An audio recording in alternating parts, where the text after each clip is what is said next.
ಅಮ್ಮ ಅನ್ನದೇ ದಿನವಿಲ್ಲ.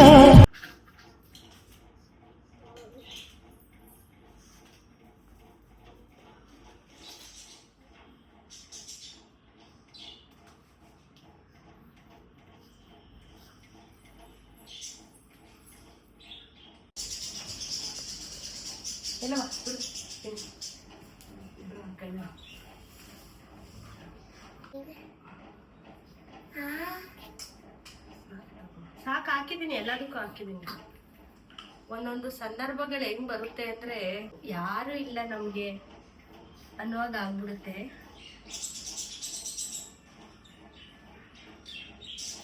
ಈಗ ನಾನು ನಿಮ್ಗೆ ಅಮ್ಮನ ಬಗ್ಗೆ ನನ್ನ ವಿಡಿಯೋ ನೋಡಿದ್ರೆ ನಮ್ಮ ಅಮ್ಮನ ಬಗ್ಗೆ ಪ್ರತಿಯೊಂದನ್ನು ಹೇಳಿದ್ದೀನಿ. ಅಮ್ಮಂಗೆ ಏನಾಗಿತ್ತು, ಏನು ಅಂತ ಪ್ರತಿಯೊಂದು ಹೇಳಿದೆ ನಾನು.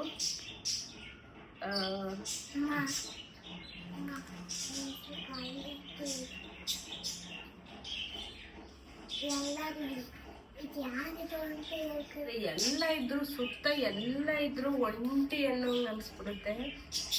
ಇವಾಗ ನನ್ಗಲ್ಲಿ ಅನ್ನಿಸ್ತಾ ಇದೆ, ಅಮ್ಮ ಒಬ್ರು ಇಲ್ಲದೆ ಇರೋದಕ್ಕೆ ಮನೇಲಿ ಎಲ್ಲ ಇದ್ರು ನನಗೆ ಯಾರು ಇಲ್ಲ, ನಾನು ಒಬ್ಳೆ ಮಕ್ಕಳು ನೋಡ್ಕೋಕ್ಕೆ ನಾನು ಒಬ್ಳೆ ಇರೋದು ಅನ್ನೋಂಗೆ ಅನ್ನಿಸ್ತಾ ಇರುತ್ತೆ. ಸೊ ನಾನು ಲಾಸ್ಟ್ 2 ವಿಡಿಯೋ ಹಾಕಿದ್ದೆ, ಅಮ್ಮನಿಗೆ ಏನಾಯ್ತು, ಯಾಕೆ ಹೀಗಾಯ್ತು, ಯಾಕೆ ನಾನು ನಮ್ಮ ಅಮ್ಮನ ಕಳ್ಕೊಂಡೆ ಅಂತೆಲ್ಲ ವಿಡಿಯೋ ಹಾಕಿದ್ದೆ. ಸುಮಾರು ಜನ ನನಗೆ ತುಂಬ ಸಮಾಧಾನ ಮಾಡಿದ್ದೀರಾ, ಮೆಸೇಜ್ ಮಾಡಿದ್ದೀರಾ, ಕಮೆಂಟ್ಗಳು ಮಾಡಿದ್ದೀರಾ. ಎಲ್ರಿಗೂ ಥ್ಯಾಂಕ್ ಯು. ಒಂಥರ ನಿಮ್ಮ ಕಮೆಂಟ್ಸ್ ಎಲ್ಲ ನೋಡ್ತಾ ಇದ್ರೆ ಒಂಥರ ಏನೋ ಸಮಾಧಾನ ಆದಂಗೆ ಅನ್ನಿಸ್ತಾ ಇತ್ತು. ನಮ್ಮಮ್ಮ ಯಾವಾಗಲೂ ಒಂದು ಮಾತು ಹೇಳೋರು, ಕಾವ್ಯ ಹೆಣ್ಮಕ್ಳಿಗೆ ತಾಯಿ ಇರಬೇಕು, ಹೆಣ್ಮಕ್ಳಿಗೆ ತಾಯಿ ಇರಬೇಕು ಅನ್ನೋದು. ಹಂಗಂತ ನನ್ನೇ ಬಿಟ್ಟು ಹೋಗ್ಬಿಟ್ರಲ್ಲ ಅಂತ ಬೇಜಾರಾಗುತ್ತೆ. ಮಕ್ಕಳು ನೋಡ್ಕೊಂಡು ನೋವು ಮರಿ ಅಳ್ಬೇಡ, ಬಾಳಂತಿ ನೀನು, ಹಾಲು ಹೊಟ್ಟೋಗ್ಬಿಡುತ್ತೆ ಅಂತೆಲ್ಲ ಅಂತಾರೆ. ನಾನು ನನ್ನ ಮಕ್ಳಿಗೋಸ್ಕರ ಯೋಚನೆ ಮಾಡ್ತೀನಿ. ಯಾಕೆಂದರೆ ನಮ್ಮ ಜೀವನದಲ್ಲಿ ನಾವು ನಂಬೋದಾದಂಥ ಎರಡೇ ಜೀವ ಅಂದರೆ ಅಪ್ಪ ಅಮ್ಮ ಇಬ್ಬರೇ. ಅಪ್ಪ ಅಮ್ಮನ ಇಬ್ಬರನ್ನೇ ನಾವು ಬ್ಲೈಂಡಾಗಿ ನಂಬೋದು. ಯಾಕೆಂದರೆ ಅವರಿಗೆ ಮಕ್ಳಿಗೆ ಮೋಸ ಮಾಡಬೇಕು ಅನ್ನೋದಿರೋದಿಲ್ಲ, ಮತ್ತು ಮಕ್ಳಿಗೆ ದ್ರೋಹ ಮಾಡಿ ತಾವು ಬೆಳಿಬೇಕು ಅನ್ನೋದಿರೋದಿಲ್ಲ. ನಾವು ಮಕ್ಕಳು ಅಪ್ಪ ಅಮ್ಮನಿಗೆ ಒಂದು ಹಂತದಲ್ಲಿ ನೋಡೋಕ್ಕಾಗದೇ ಇರ್ಬೋದು, ಅಥವಾ ಒಬ್ಬಳು ನಮ್ಮ ಅಪ್ಪ ಅಮ್ಮ ತಾನೇ ಅನ್ನೋಂಗೆ ಅಂದ್ಬಿಡ್ತೀವಿ, ಮಕ್ಳುಗಳು ಅಂದ್ಬಿಡ್ತೀವಿ. ಆದರೆ ಅಪ್ಪ ಅಮ್ಮ ಮಕ್ಳಿಗೆ ಯಾವತ್ತೂ ಮೋಸ ಮಾಡಲ್ಲ, ಮತ್ತು ಅವ್ರು ಬೆಳೆದ್ಬಿಟ್ರಲ್ಲ, ಅವ್ರು ಏಳಿಗೆ ಆಗ್ಬಿಡ್ತಾರಲ್ಲ ಅಂತ ಯಾವತ್ತೂ ಅನ್ನಲ್ಲ. ಗಂಡ ಹೆಂಡತಿ, ಅಣ್ಣ ತಮ್ಮ ತಂಗಿ ಅಕ್ಕ ಯಾರು ಬೇಕಿದ್ರೂ ಮೋಸ ಮಾಡ್ಬೋದು. ಆದರೆ ಅಪ್ಪ 2 ಜೀವ ಇರುತ್ತಲ್ಲ, ಯಾವತ್ತಿಗೂ ಮೋಸ ಮಾಡಲ್ಲ. ನನಗೇನು ಬೇಜಾರಂದ್ರೆ ಇರೋರು ಇಬ್ಬರಲ್ಲಿ ನಾನು ಒಬ್ರನ್ನ ಕಳ್ಕೊಬಿಟ್ನಲ್ಲ. ಈಗ ನನ್ನ ಸರ್ವಸ್ವನೇ ನಮ್ಮಪ್ಪ. ಈಗ ಅಮ್ಮ ಅಪ್ಪ ಎಲ್ಲ ನಮ್ಮಪ್ಪನೇ ಈಗ. ಆದರೆ ಅಮ್ಮನ ಸ್ಥಾನನ ಅಪ್ಪನೂ ತುಂಬಕ್ಕಾಗೋದಿಲ್ಲ, ಹಂಗಾಗುತ್ತೆ.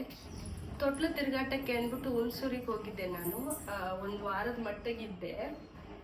ಎಷ್ಟು ನಮ್ಮಮ್ಮನ ನೆನಪು ಎಷ್ಟು ಕಾಡ್ತಾ ಇತ್ತು ಅಲ್ಲಿ ಅಂದರೆ, ಬೆಳಿಗ್ಗೆ ಎದ್ದ ತಕ್ಷಣ ಒಂದು ಕಾಲ್ ಮಾಡೋರು ಅಮ್ಮ, ಏನು ಮಾಡ್ತಾ ಇದೆಯಾ, ಏನು ಅಡುಗೆ ಇವತ್ತು ಅಂತ. ಇನ್ನು ಸರಿ ಅಡುಗೆ ಮಾಡಬೇಕಿತ್ತಲ್ಲ, ಅವರು ಇಲ್ಲಿ ಅಡುಗೆ ಮಾಡಬೇಕಿತ್ತು, ನಾನು ಅಲ್ಲಿ ಅಡುಗೆ ಮಾಡ್ತಿದ್ದೆ. ಫಸ್ಟ್ ಟೈಮ್ ಇಷ್ಟೆಲ್ಲ ಆದಮೇಲೆ ನಾನು ಅವ್ರ ಮನೆಗೆ ಹೋಗಿದ್ದೆ, ನಮ್ಮ ಯಜಮಾನ್ರವ್ರ ಮನೆಗೆ. ಅದೊಂಥರ ನೆನಪುಗಳು ಸಖತ್ತು ಕಾಡ್ತಾ ಇತ್ತು ನನಗೆ ಅಮ್ಮಂದು. ಇಲ್ಲಿ ಅಪ್ಪ ಅವ್ರು ಬ್ಯುಸಿ, ಅವ್ರು ಸ್ಕೂಲ್ಗೆ ಹೋಗ್ಬೇಕು, ಅವ್ರ ಬ್ಯುಸಿಲಿ ಅವ್ರು ಇರ್ತಾರೆ. ಅಮ್ಮನಷ್ಟು ಟೈಮ್ ಅಪ್ಪ ಕೊಡೋಕ್ಕಾಗೋದಿಲ್ಲ. ಇನ್ನು ತಮ್ಮ ಅವ್ನ ಕೆಲಸದಲ್ಲಿ ಅವನು ಬ್ಯುಸಿ, ಸೊ ಯಾರು ಫೋನ್ ಮಾಡೋದಿಲ್ಲ. ಇಷ್ಟೇ ನನ್ನ ಕತೆ. ಯಪ್ಪ, ಅಮ್ಮ ಇಲ್ದಿರೋದಕ್ಕೆ ಯಾರು ನನಗೆ ಫೋನ್ ಮಾಡಲ್ವಾ ಅಂತ ಸಖತ್ತು ಬೇಜಾರು ಅನ್ನಿಸ್ತಾ ಇತ್ತು ನನಗೆ. ನಾನೇ ಫೋನ್ ಮಾಡ್ತಿದ್ದೆ, ನಾನೇ ಫೋನ್ ಮಾಡ್ಕೊಂಡು ಅಳ್ತು ಬಿಡುವೆ ಒಂದೊಂದ್ಸಲ. ಅಮ್ಮ ಸಖತ್ ನೆನಪಾಗ್ತಾವ್ರೆ ನನಗೆ, ಎಲ್ಲ ಆಯ್ತಲ್ಲ ಅಂದ್ಬಿಟ್ಟು ಸಖತ್ತು ಬೇಜಾರು ಮಾಡ್ಕೊತಿದ್ದೆ. ಯಾಕೆ ಮಾತಾಡ್ತಾ ಇದ್ದೀನಿ ಅಂದರೆ, ಅಮ್ಮನ ಸ್ಥಾನ ಯಾರೂ ತುಂಬೋದಕ್ಕಾಗೋದಿಲ್ಲ. ಅಮ್ಮನ ಸ್ಥಾನ ಅಮ್ಮ ಮಾತ್ರ ತುಂಬೋದಕ್ಕೆ ಸಾಧ್ಯ ಇರೋದು. ಅಪ್ಪನೇ ಆಗಲಿ ತಮ್ಮನೇ ಆಗಲಿ ಯಾರು ತುಂಬಕ್ಕೆ ಸಾಧ್ಯ ಇಲ್ಲ. ಅಮ್ಮನೇ. ಅದಕ್ಕೆ ನಮಗೆ ಯಾರಿಗಾದ್ರೂ ಏನಾದರೂ ಮಾಡಬೇಕು, ಒಳ್ಳೇದು ಮಾಡಬೇಕು, ಅಥವಾ ಯಾರಿಗಾದ್ರೂ ಏನಾದರೂ ತಕ್ಕೊಡ್ಬೇಕು ಅಂತ ಅನಿಸಿದ್ರೆ ತಕ್ಷಣ ಮಾಡಬೇಕು, ನಾವು ತಕ್ಷಣ ತಕ್ಕೊಡ್ಬೇಕು ಅಂತ ನನಗೆ ಇದೆಲ್ಲ ಆದಮೇಲೆ ಈಗ ತುಂಬ ಚೆನ್ನಾಗಿ ಹೌದು ಒಳ್ಳೇದದು ಅಂತ ಅನ್ನಿಸ್ತೈತೆ. ಯಾಕೆಂದರೆ ನಾನು ನಮ್ಮ ಅಮ್ಮನಿಗೆ ನನ್ನ ಫಸ್ಟ್ ಪೇಮೆಂಟ್ ಬಂದಿತ್ತು, ಅದರಲ್ಲಿ ಡ್ರಾಪ್ಸ್ ಹಾಕ್ಕೊಟ್ಟಿದ್ದೆ. ಈಗ ಅನ್ನಿಸ್ತೈತೆ ನಮ್ಮಮ್ಮ ಒಂದು 4 ದಿನ ಹಾಕಿದ್ರು, ಇಲ್ಲ ಅಂದಿದ್ರೆ ತಕ್ಕೊಡ್ಬೇಕು ಅಂತ ಮನಸ್ಸಲ್ಲಿದ್ದು ನಾನು ತಕ್ಕೊಡ್ಲಿಲ್ಲ ಅಂದರೆ ಅಯ್ಯೋ ನಮ್ಮಮ್ಮಗೆ ತಕ್ಕೊಡ್ಲೇ ಇಲ್ವಲ್ಲ ನಾನು ಅದನ್ನು ಅಂತ ಸಖತ್ತು ಕೊರಗಿರ್ತಿತ್ತು. ಅದಕ್ಕೆ ನಾವು ಯಾರಿಗಾದ್ರೂ ಏನಾದರೂ ಒಳ್ಳೇದು ಮಾಡಬೇಕು, ಏನಾದರೂ ತಕ್ಕೊಡ್ಬೇಕು ಅನ್ಸಿದ್ರೆ ತಕ್ಷಣ ಮಾಡಿಬಿಡ್ಬೇಕು. ಯಾಕೆಂದರೆ ನಾವೆಷ್ಟು ದಿನ ಇರ್ತೀರೋ ಗೊತ್ತಿಲ್ಲ, ಇಲ್ಲ ಅವರೆಷ್ಟು ದಿನ ಇರ್ತಾರೋ ಗೊತ್ತಿಲ್ಲ. ಪ್ರಪಂಚ ಸಖತ್ ಅನ್ಸರ್ಟೈನ್, ಜೀವನ ತುಂಬ ಅನ್ಸರ್ಟೈನ್ ಆಗ್ಬಿಟ್ಟಿದೆ. ಈ ಕ್ಷಣದಲ್ಲಿ ಇರ್ತೀವಿ ಅಷ್ಟೇ. ಈಗ ಊಟ ಮಾಡ್ತೀವಿ, ರಾತ್ರಿ ಊಟ ಮಾಡ್ತೀವ ಅನ್ನೋದನ್ನು ಗ್ಯಾರಂಟಿ ಇಲ್ಲ, ಹಂಗಾಗ್ಬಿಡುತ್ತೆ. ನಾವು ನಮ್ಮ ಅಮ್ಮನ ಆಸ್ಪತ್ರೆಗೆ ಕರ್ಕೊಂಡು ಹೋದಾಗ ಚೆನ್ನಾಗೇ ಕರ್ಕೊಂಡು ಹೋಗಿದ್ದೀವಿ. ಒಂದು ಸ್ವಲ್ಪ ಸುಸ್ತಾಗಿತ್ತು, ಇಲ್ಲ ಅಂತಲ್ಲ. ನಾನು ನನ್ನ ತಮ್ಮ ಇಬ್ಬರು ಹಿಡ್ಕೊಂಡು ನೀಟಾಗಿ ಕೂರಿಸಿ ಕಾರಲ್ಲಿ ಅಷ್ಟು ಚೆನ್ನಾಗಿ ಕರ್ಕೊಂಡು ಹೋಗಿದ್ದೀವಿ. 5 ದಿನ ಆಯಿತು ಅಮ್ಮ ಅಡ್ಮಿಟ್ ಆಗಿದ್ರು. ನನ್ನ ಬರ್ಡೇ ದಿನ ಆಲ್ಮೋಸ್ಟ್ ಎಲ್ಲ ಆಗೋಗಿತ್ತು. ಆದರೂ ನನ್ನ ಮಗಳು ಬರ್ಡೇ ದಿನ ಹೋಗ್ಬೇಕಲ್ಲ ನಾನು ಒಂದು ಕಷ್ಟಕ್ಕೆ. ನಾವೊಂದು ವಿಡಿಯೋ ಹಾಕ್ತೀನಿ ನೋಡಿ ನಮ್ಮ ಅಮ್ಮಂದು ಲಾಸ್ಟ್ ವಿಡಿಯೋ. ಅದು ನೀರು ಕುಡಿತಾ ಇದ್ರು. ನನ್ನ ಏನಕ್ಕೆ ವಿಡಿಯೋ ಮಾಡಬೇಕು ಅಂತ ಅಂದ್ಕೊಂಡೆ ಅಂದರೆ ನಮ್ಮ ಯಜಮಾನ್ರಿಗೆ ಹೇಳ್ತಾ ಇದ್ದೆ ಅಮ್ಮಂಗೆ ಹುಷಾರಿಲ್ಲ ಅಂತ. ಅವರು ಅಷ್ಟೇ ತುಂಬ ಕೇರ್ ಮಾಡ್ತಿದ್ರು ಅಮ್ಮನ್ನ. ನಮ್ಮ ಅಮ್ಮನೂ ಅಷ್ಟೇ ಅಷ್ಟು ಗೌರವ, ಅಳಿಯ ಅಂದ್ರೆ ಅಷ್ಟು ಪ್ರೀತಿ. ನನ್ನ ಮನೆ ಮಗ ಇದ್ದಂಗೆ ಇವರು ಅನ್ನೋರು. ನಮ್ಮ ಮನೆಯವರು ಅಷ್ಟೇ. ಈಗ ಕೆಲವರು ಎಲ್ಲ ಅಲ್ಲ, ಕೆಲವರು ಅತ್ತೆ ಮನೆಗೆ ಹೋದರೆ ಸುಮ್ಮನೆ ಕೂತಿದ್ದು ಏನೋ ಅವ್ರದ್ದು ಆತಿಥ್ಯ ಏನಿರ್ತದೆ ಸ್ವೀಕರಿಸ್ಕೊಂಡು ಮನೆಗೆ ಬರ್ತಾರಷ್ಟೇ. ಆದರೆ ನಮ್ಮ ಯಜಮಾನರು ಹಂಗಿರಲಿಲ್ಲ. ಇಲ್ಲೇನಾದರೂ ಕ್ಲೀನ್ ಮಾಡಿಲ್ಲ ನಾವು, ಎಲ್ಲ ಅಲ್ಲಲ್ಲೇ ಇದೆ ಅಂದರೆ ಯಾರಿಗೂ ಹೇಳ್ತಿರ್ಲಿಲ್ಲ. ಅವರು ಡೈರೆಕ್ಟಾಗಿ ಹೋಗೋರು, ಕ್ಲೀನ್ ಮಾಡೋದಕ್ಕೆ ನಿಂತ್ಕೊಬಿಡೋರು. ಇಲ್ಲಿ ಏನು ಮೇಲ್ಗಡೆ ಟೆರಸ್ ಕ್ಲೀನ್ ಮಾಡೋರು, ಹೀಗೆ ಪ್ರತಿಯೊಂದು. ಅದಕ್ಕೆ ನಮ್ಮಮ್ಮ ಅಷ್ಟು ಪ್ರೀತಿಯಿಂದ ಕಾಣೋರು. ನಮ್ಮ ಮನೆಯವರು ಅಷ್ಟೇ ಗೌರವದಿಂದ ಕಾಣೋರು. ಅತ್ತೆಮ್ಮ ಅನ್ಕೊಂಡು ತುಂಬ ಚೆನ್ನಾಗಿದ್ರು, ಇಬ್ಬರು ಚೆನ್ನಾಗಿದ್ರು. ಅದಕ್ಕೋಸ್ಕರ ಫೋಟೋ ಕಳ್ಸೋಣ ನಮ್ಮ ಮನೆಯವರಿಗೆ, ನೋಡ್ರಿ ಹಿಂಗೆ ಆಗ್ಬಿಟ್ಟಿದ್ದಾರೆ ಅಮ್ಮ, ಎಲ್ಲ ಹಿಂಗೆ ಸ್ವಲ್ಪ ಓದ್ಕೊಬಿಟ್ಟಿದೆ, ಕಳ್ಸೋಣ ಅಂತ ವಿಡಿಯೋ ಮಾಡಿದೆ ಅಷ್ಟೇ. ಕನಸಲ್ಲೂ ಅಂದ್ಕೊಂಡಿರಲಿಲ್ಲ ನಾನು. ಅದೇ ನಮ್ಮ ಅಮ್ಮಂದು ಕೊನೆ ವಿಡಿಯೋ ಆಗ್ಬಿಡುತ್ತೆ ನಾನು ಮಾಡೋದು ಅಂತ ಸುಮ್ಮನೆ ವಿಡಿಯೋ ಮಾಡಿದೆ ಅಷ್ಟೇ. ವಿಡಿಯೋದಲ್ಲಿ ನೋಡಿ ಅಮ್ಮಂದು ಸ್ವಲ್ಪ ಕೈ ಶೇಕ್ ಆಗ್ತಾ ಇತ್ತು. ಹಿಂದಿನ ದಿನದಿಂದ ಒಂದು ದಿನದಿಂದ ಶೇಕ್ ಆಗ್ತಾ ಇತ್ತು ಕೈ. ಆ ಫ್ಲಾಸ್ಕಲ್ಲಿ ನೀರು ಕುಡಿಯೋಷ್ಟು ಕೆಪಾಸಿಟಿ ಇತ್ತು, ಅಂದರೆ ಅಷ್ಟು ಸ್ವಲ್ಪ ಎತ್ತಷ್ಟು ಇತ್ತು ಅವರಿಗೆ. ಫ್ಲಾಸ್ಕ್ ಕೊಟ್ಟಿದ್ದೆ, ಗ್ಲಾಸ್ ಮಾಡ್ಬಿಟ್ಟಿದ್ದೆ ನಾನು. ಅವತ್ತು ಕರ್ಕೊಂಡು ಹೋಗೋ ಗಡಿ ಬಿಡೀಲಿ ಬರೀ ಫ್ಲಾಸ್ಕಲ್ಲಿ ಬಿಸಿನೀರು. ಪ್ರತಿ ಸಲನೂ ಅಷ್ಟೇ ಚೆನ್ನಾಗಿ ನೀರನ್ನ ಕುದಿಸಿ, ಅಲ್ಲಿ ಏನೂ ಬ್ಯಾಕ್ಟೀರಿಯಾ ಮೈಕ್ರೋಬ್ಸ್ ಏನೂ ಇಲ್ಲದೆ ಇರೋಂಗೆ ಕುದಿಸಿ ಬಾಟ್ಲಿಗೆ ಹಾಕಿ ಕೊಡ್ತಿದ್ದಿದ್ದು. ಸ್ವಲ್ಪ ಉಗುರು ಬೆಚ್ಚಗೆ ಮಾಡಿಬಿಟ್ಟು ಕೊಡ್ತಿದ್ದೆ ನಾನು. ಅಮ್ಮಂದು ಎಲ್ಲ ಕೆಲಸ ಎಲ್ಲ ಜವಾಬ್ದಾರಿನೂ ನಾನೇ ವಹಿಸ್ಕೊಂಡಿದ್ದೆ. ಅಮ್ಮ ಯಾವಾಗಲೂ ಹೇಳೋರು, ನನ್ನ ಮಗಳಲ್ಲ ನೀನು, ನಮ್ಮಮ್ಮ ನೀನು. ನಾನು ಎಲ್ಲ ಮಾಡಿಸ್ತಿದ್ದೆ ಅಮ್ಮನಿಗೆ, ಅವಾಗ ಆಗ್ತಿರ್ಲಿಲ್ಲ. ಅವಾಗ ನನ್ನ ತಾಯಿ ನೀನು ಹೊಟ್ಟೆಲಿ ಹುಟ್ಟಿ ನಾನು ನಿನ್ನ ಋಣ ತೀರಿಸ್ತೀನಿ ಅಂತೀನಿ. ನಾನು ಅಪ್ಪ ಸ್ನಾನ ಮಾಡಿಸಿದ್ಕೆಲ್ಲ ಹಿಂಗೆಲ್ಲ ಮಾತಾಡ್ತಿರಲ್ಲ, ಸುಮ್ಮನೆ ನಾನು. ಅಂದರೆ ಅವರು ಅಷ್ಟು ಪ್ರೀತಿ ಮಾಡ್ತಿದ್ರು ನೀನು ನನ್ನ ಚೆನ್ನಾಗಿ ನೋಡ್ಕೊತೀಯ, ಕೇರ್ ಮಾಡ್ತೀಯ. ಅದರಲ್ಲೂ ನನ್ನ ಸ್ವಾರ್ಥ ಇತ್ತು. ನನಗೆ ಅಮ್ಮ ಬೇಕು, ತಾಯಿ ಬೇಕು. ಅದಕ್ಕೋಸ್ಕರ ನಾನು ಅಮ್ಮನ ನೋಡ್ಕೊತಾ ಇದ್ದೆ ಅಷ್ಟೇ. ಇದೆಲ್ಲ ಮಾತಾಡ್ತಾ ಕೂತಿದ್ದೀನಿ, ನಮ್ಮಮ್ಮ ನೋಡ್ತಾ ಕೂತಿದ್ದಾರೆ ಫೋಟೋದಲ್ಲಿ.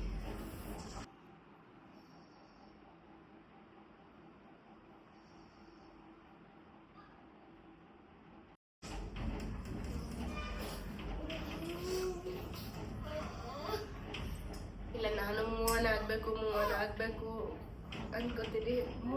ಮೂವನ್ ಅಂದ್ರೆ ಏನಿಲ್ಲ, ನೆನಪುಗಳೇನು ಸಾಯಲ್ಲ, ಹೋಗಲ್ಲ, ಅವು ಇದ್ದೇ ಇರುತ್ತದು. ಅದ್ರ ಜೊತೆಗೆ ಜೀವನ ಮಾಡ್ಬೇಕು ನಾವು ಅಷ್ಟೇ. ಅದು ವಿಡಿಯೋ ಹಂಗೆ ಮಾಡಿದ್ದು ನಾನು ಲಾಸ್ಟ್ ವಿಡಿಯೋ ಅಂತ ಆಗೋಯ್ತದು. 5 ತಿಂಗಳಾಗೋಯ್ತು. ನೆನಪುಗಳು ಇದೇ ಇರ್ತದೆ, ಸಾಯೋವರೆಗೂ ಇದೇ ಇರ್ತದೆ. ಕೆಲವೊಂದು ರಿಕ್ವೆಸ್ಟ್ ಮಾಡಿದ್ರಿ, ಮೇಡಮ್ ವಿಡಿಯೋ ನಿಲ್ಲಿಸ್ಬೇಡಿ, ಹಾಕಿ ವಿಡಿಯೋಗಳನ್ನ ಅಂತ.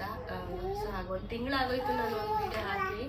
ಲಾಸ್ಟ್ ಅಮ್ಮನಿಗೆ ಏನಾಗಿತ್ತು ಅಂತ ಹಾಕಿ 1 ತಿಂಗಳಾಗಿತ್ತು. ಬಾಣಂತನ ಹೆಂಗಾಯ್ತು ಅಂತ ಕೆಲವರು ಕ್ವಶನ್ ಕೇಳಿದ್ರಿ. ಆಯಿತು, ಬಾಣಂತನ ಆಯಿತು, ಅದನ್ನು ಒಂದು ವ್ಲಾಗ್ ಮಾಡಿ ಹಾಕ್ತೀನಿ. ಸುಮ್ಮನೆ ನಮ್ಮ ಯಜಮಾನ್ರು ಒಂದಷ್ಟು ಕ್ಲಿಪ್ಪಿಂಗ್ಸ್ನ ತಂದು ಇಟ್ಕೊಂಡಿದ್ರು.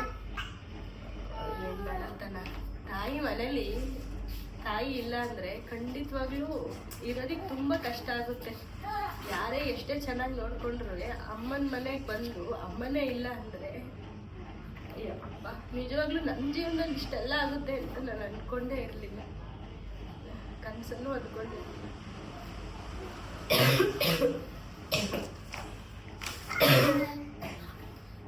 ಕೆಲವ್ರು ಅಂತಾರೆ ಸುಮ್ಮನೆ ದುಡ್ಡು ಖರ್ಚು ಮಾಡಿಬಿಟ್ರು, ಸುಮ್ಮನೆ ದುಡ್ಡು ವೇಸ್ಟ್ ಆಗೋಯ್ತು, ಅಷ್ಟೆಲ್ಲ ದುಡ್ಡು ಸುರಿದ್ಬಿಟ್ರು, ಹುಷಾರಾಗಲೇ ಇಲ್ಲ, ಹಿಂಗಾಗೋಯ್ತು ಅಂತ ಅಂತಾರೆ. ಹಂಗನ್ಸಲ್ಲ. ಅದು ಮನೇಲಿ ಹೆಂಡ್ತಿಗೆ ಮಾಡೋಕ್ಕೆ, ಅಮ್ಮನಿಗೆ ಮಾಡೋಕ್ಕೆ, ಅಪ್ಪನಿಗೆ ಮಾಡೋಕ್ಕೆ, ಅಥವಾ ನಮ್ಮ ಸಿಬ್ಲಿಂಗ್ಸಿಗೆ ಮಾಡೋದಕ್ಕೆ ಅಣ್ಣ ತಮ್ಮ ತಂಗಿಗೆ ಉಳ್ಕೊಬಿಡ್ತಾರೆ ಅಂತ ಗೊತ್ತಾದರೆ, ನಮ್ಮ ಡಾಕ್ಟ್ರ್ ಹೇಳಿದ್ದು ಹಾಗೆ ಚಿಕ್ಕ ವಯಸ್ಸು ಉಳ್ಕೋತಾರೆ ಅಂತ.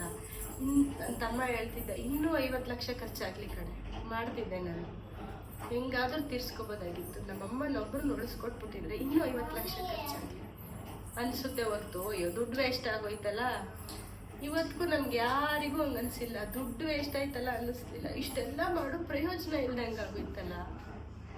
ಇಷ್ಟೆಲ್ಲ ಒಂದು ಒಡವೆನೂ ಮನೇಲಿಲ್ಲ, ಬ್ಯಾಂಕಲ್ಲಿ ಇಟ್ಟಿದ್ವಿ, ಪ್ರಯೋಜನ ಇಲ್ವಲ್ಲ ಅಂತ ಅನಿಸುತ್ತೆ ಹೊರತು ವೇಸ್ಟ್ ಆಗೋಯ್ತಲ್ಲ ದುಡ್ಡು ಅಂತ ಯಾವತ್ತೂ ಅನಿಸಿಲ್ಲ.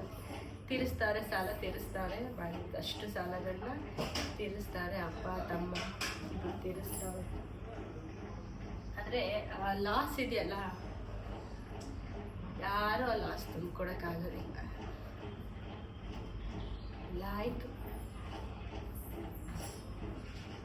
ಲಾಸ್ಟ್ ವಿಡಿಯೋ ಅಂತ ಆಗಿದ್ದಲ್ಲ, ಅದು ಲಾಸ್ಟ್ ವಿಡಿಯೋ ಆಗ್ಬಿಟ್ಟು ಸುಮ್ಮನೆ ಮಾಡಿದೆ ಅಷ್ಟೇ, ಒಂದಷ್ಟು ಸೆಕೆಂಡ್ಸ್ ಅಷ್ಟೇ.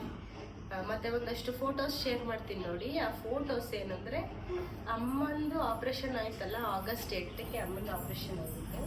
ಆಪ್ರೇಷನ್ ಆದಾಗ ಒಂದು 10 ದಿನ ಇಟ್ಕೊಂಡಿದ್ರು. 10 ದಿನ 10 ಲಕ್ಷ ಪ್ಯಾಕೇಜ್ ಅದು ಆಪ್ರೇಷನ್ನಿಗೆ. 10 ದಿನ ಆದಮೇಲೆ ಅಮ್ಮನ ಡಿಸ್ಚಾರ್ಜ್ ಮಾಡುವಾಗ ಗೆಟ್ ವೆಲ್ ಸೂನ್ ಅಂತ ಒಂದು ಸೆಲೆಬ್ರೇಷನ್ ಕೇಕ್ ಕಟ್ ಮಾಡಿಸಿ ಕಳಿಸಿದ್ದು. ಎಷ್ಟು ಚೆನ್ನಾಗಿ, ಎಷ್ಟು ಖುಷಿಯಾಗಿ ನಮ್ಮ ಅಪ್ಪ ತಮ್ಮ ಇಬ್ಬರು ಕರ್ಕೊಂಡು ಬಂದರು ಮನೆಗೆ ಅಂದರೆ ಅಮ್ಮನ. ನಾನು ಅಷ್ಟೇ ಆರತಿ ಮಾಡ್ಬಿಟ್ಟು ಒಳಗೆ ಕರ್ಕೊಬಂದೆ. ಏನೇ ಇದ್ರೂ ನಮ್ಮ ಕಷ್ಟಗಳೆಲ್ಲ ದೂರ ಆಗೋಗ್ಲಿ ಅಂತ. ಕಷ್ಟಗಳು ಅಮ್ಮ ಆ ಫೋಟೋಗಳದು. ಲಾಸ್ಟ್ ಡೇ 10ನೇ ದಿನ ಕೇಕ್ ಕಟ್ ಮಾಡಿ ಡಿಸ್ಚಾರ್ಜ್ ಮಾಡಾದ್ಮೇಲೆ ಕೇಕ್ ಕಟ್ ಮಾಡಿಸಿ ಅವರು ಕಳಿಸಿದ್ರು ಆಸ್ಪತ್ರೆಯವರು. ಗೆಟ್ ವೆಲ್ ಸೂನ್, ಚೆನ್ನಾಗಾಗಲಿ, ಒಳ್ಳೇದಾಗಲಿ. ಅಮ್ಮಗೆ ತುಂಬ ಆಸೆ ಇತ್ತು, ಬದುಕಬೇಕು ಅನ್ನೋ ತುಂಬ ಆಸೆ ಇತ್ತು. ಏನು ಹೇಳ್ತೀವೋ ಎಲ್ಲನೂ ಮಾಡಿಸ್ಕೊಂಡ್ರು. ಉಪ್ಪಿಲ್ಲದೆ ಇರೋದು, ಖಾರ ಇಲ್ಲದೆ ಇರೋ ಊಟ ಕೊಡ್ತಿದ್ದೆ, ಎಲ್ಲನೂ ತಿಂದರು. ಆಯಿತು ಕೊಡು ತಿಂತಿದ್ದು ಅನ್ನೋದು. ಹೊರಗಡೆ ಊಟ ಇಲ್ಲ.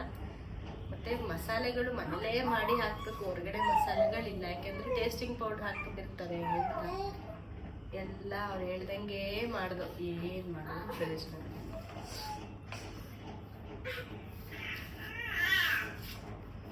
ಈಗ ಮನೇಲಿ ನಾನು ಒಬ್ಬಳೆ ನೋಡ್ಕೊಂಡು, ಮಕ್ಕಳು ನೋಡ್ಕೊಂಡು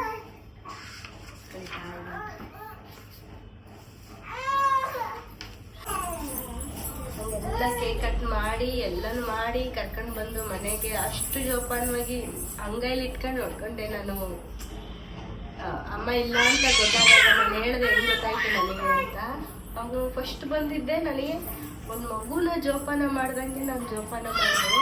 ಎಲ್ಲ ಸೇರಿಸ್ಕೊಂಡು ಮನೆಯವರೆಲ್ಲ ಒಂದು ಮಗುನ ಜೋಪಾನ ಮಾಡ್ತೀವಲ್ಲ, ಈಗ ಹುಟ್ಟಿದ ಮಕ್ಕಳನ್ನ ಹಂಗೆ ಜೋಪಾನ ಮಾಡಿದೋ ಇಷ್ಟ ಆಗೋಯ್ತಲ್ಲ. ಮನೆ ಯಜಮಾನಿ ಇಲ್ಲ ಅಂದರೆ ಮನೇಲಿ ಒಂದು ರೂಟಲ್ಲಿ ಹೋಗೋದೇ ಇಲ್ಲ. ಅದು ಏನೋ ಒಂಥರ ಆಗುತ್ತೆ. ಮನೇಲೆ ನಡೀತಾ ಇದೆ, ನಮ್ಮ ಜೀವನದಲ್ಲಿ ಇಲ್ಲೇ ನಡೀತಾ ಇದೆ.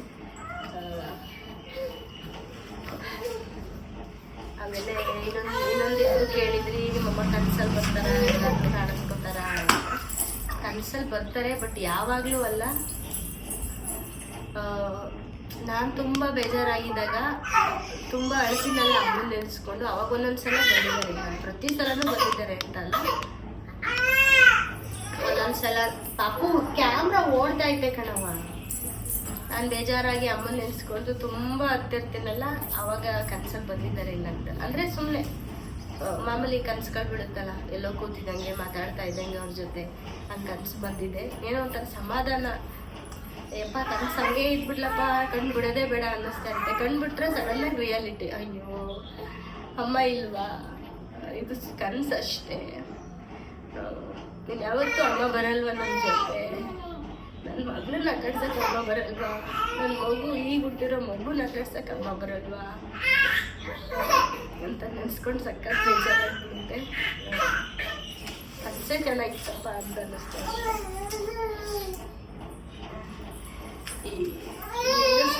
ಗಂಡಂದಿರೋದ್ರೆ ಅವ್ರಿಗೂ ಬೇಜಾರಾಗುತ್ತಿಲ್ಲ ಅಂತಲ್ಲ, ಅವ್ರ ಮನೆ ಕೆಲಸ ಅದು ಇದು ಮಕ್ಳ ಮನೇಲಿ ಅಲ್ಲಿ ಇಲ್ಲಿ ಇದ್ದು ಕಾಲ ಕಳೆದ್ಬಿಡ್ತಾರೆ.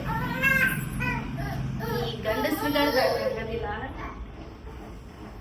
ಒಬ್ಬರೇ ಎಷ್ಟು ಕೊರಗ್ತಾರೆ ಅಂದರೆ, ನಾನು ಕೇಳಿದ್ದೆ ಈಗ ಅಪ್ಪನ ನೋಡ್ಬಿಟ್ಟು ಅದು ಸಖತ್ತು ಬೇಜಾರಾಗುತ್ತೆ. ಒಬ್ಬರೇ ಕೂತಿರ್ತಾರೆ, ಫೋನ್ ನೋಡ್ತಾ ಇರ್ತಾರೆ. ಎಲ್ಲಾದ್ರೂ ನಮ್ಮ ಅಪ್ಪ ಅಮ್ಮ ಯಾವಾಗಲೂ ಜೊತೆಗೆ ಹೋಗ್ತಿದ್ರು, ಎಲ್ಲೋದ್ರು ಜೊತೆ, ಗಾಡೀಲಿ ಎಲ್ಲೋದ್ರು ಜೊತೆಗೆ ಹೋಗೋರು. ಈಗ ಕಾರ್ ತಗೊಂಡ್ಮೇಲೆ ಎಲ್ಲೋದ್ರು ನಾನಿಲ್ಲ ಅಂದ್ರು ಕಾರ್ದು ಇಲ್ಲ ಅಂದ್ರು ಕಾರಲ್ಲಿ ಹೋಗ್ಬಿಡೋರು. ಈಗ ನೋಡ್ತಾ ಇದ್ದೀನಲ್ಲ ಅಪ್ಪನ, ತುಂಬ ಕಷ್ಟ ಆಗುತ್ತೆ ನೋಡೋದಕ್ಕೆ. ಒಬ್ಬರೇ ಆಗೋದು, ಎಲ್ಲೋದ್ರು ಒಬ್ಬೊಬ್ಬರೇ, ಸ್ಕೂಟರ್ ಹೋದ್ರು ಒಬ್ಬರೇ, ಯಾರು ಬರಬಾರ್ದು. ಈ ಥರ ಕಷ್ಟ ತುಂಬ ಕಷ್ಟ, ಅದು ನೆನೆಸ್ಕೊಳ್ಳೋಕ್ಕೆ ತುಂಬ ಕಷ್ಟ ಆಗ್ಬಿಡುತ್ತೆ. ಅಪ್ಪ ನೆನೆಸ್ಕೊಂಡ್ರೇನೆ ಯಪ್ಪ ಹೆಂಗಾಗೋಯ್ತು, ನಮ್ಗೆ ಹೆಂಗಿದ್ದು, ಎಷ್ಟು ಚೆನ್ನಾಗಿದ್ದೋ ಹಿಂಗಾಗೋಯ್ತಲ್ಲ ಅಂತ ಅನ್ನಿಸ್ತಾ ಇರುತ್ತೆ. ನನಗೆ ಬೇಜಾರಾದಾಗ ನನ್ನ ಮಗಳಂತಾಳೆ, ಅವತ್ತು ಯಾರೋ ಹೇಳ್ಕೊಟ್ಟಿದ್ರೇನು, ಸ್ಟಾರ್ಸ್ ಆಗಿದ್ದಾರೆ ನೋಡಿ ಅಮ್ಮಮ್ಮ, ಮೂನ್ ಆಗಿದ್ದಾರೆ, ಸ್ಟಾರ್ಸ್ ಆಗಿದ್ದಾರೆ, ಎಲ್ಲೂ ಹೋಗಿಲ್ಲ, ಸ್ಟಾರ್ಸ್ ಆಗಿದ್ದಾರೆ ನೋಡಿ ಅಂತಾಳೆ. ಪ್ರತಿ ಹುಣ್ಣಿಮೆ ದಿನನೂ ಕರ್ಕೊಂಡು ಬಂದು ತೋರಿಸ್ತಾರೆ, ಅಲ್ಲಿ ನೋಡಿ ಅಮ್ಮಮ್ಮ ಮೂನ್ ಆಗಿದ್ದಾರೆ, ಇವತ್ತು ತಪ್ಪು ಮೂನು ಸ್ಟಾರ್ ಆಗಿದ್ದಾರೆ. ನಾನು ನಮ್ಮ ಜೊತೆನೇ ಇದ್ದಾರೆ ಅಮ್ಮ ಅಂದ್ಕೊಂಡು ನಾನು ಜೀವನ ಮಾಡ್ತಾ ಇದ್ದೀನಿ. Thank you. ಮತ್ತೊಂದು ವ್ಲಾಗ್ ಒಂದಿಗೆ ಭೇಟಿ ಆಗ್ತೀನಿ, ಮತ್ತೆ ಸಿಗ್ತೀನಿ. ಆರೋಗ್ಯ ಮುಖ್ಯ. ನಮ್ಮ ಮನೆಯವ್ರಿಗೋಸ್ಕರ ನಾವು ಚೆನ್ನಾಗಿರ್ಬೇಕು, ಮಕ್ಳಿಗೋಸ್ಕರ ನಾವು ಚೆನ್ನಾಗಿರ್ಬೇಕು. ಎಲ್ಲರೂ ಆರೋಗ್ಯ ಚೆನ್ನಾಗಿ ನೋಡ್ಕೊಳ್ಳಿ. ಜೈ ಹಿಂದ್, ಜೈ ಕರ್ನಾಟಕ. ಮತ್ತೆ ತಾಯಿ ಪ್ರೀತಿಗೆಂದೆಂದು ಕೊನೆಯಿಲ್ಲ.